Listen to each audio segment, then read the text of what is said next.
Baiklah saudara, kita awali dengan laporan perdana. Pemirsa, Asisten Administrasi Umum Setda Aceh Iskandar meminta aparatur sipil negara pemerintah Aceh untuk terus memacu kinerja pasca libur Idul Adha 1444 Hijriah.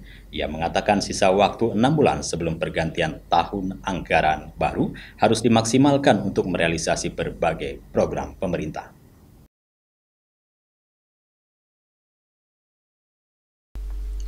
Demikian diungkapkan oleh Asisten Setda Aceh Iskandar saat memberikan pengarahan pada apel Senin di halaman kantor Gubernur Aceh.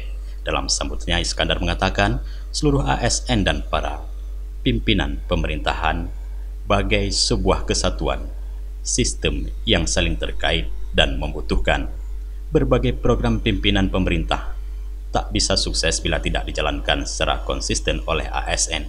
Begitupun sebaliknya, kerja ASN tidak berjalan lancar bila tidak dipandu oleh pimpinannya. Dalam kesempatan itu, Iskandar mengapresiasi seluruh ASN yang hadir tepat waktu dan mengikuti apel pagi pasca libur panjang. Ia mengatakan para aparatur sipil negara yang tidak hadir tanpa keterangan yang jelas merupakan bentuk pembangkangan. Ia berharap hal tersebut tidak lagi terulang ke depannya.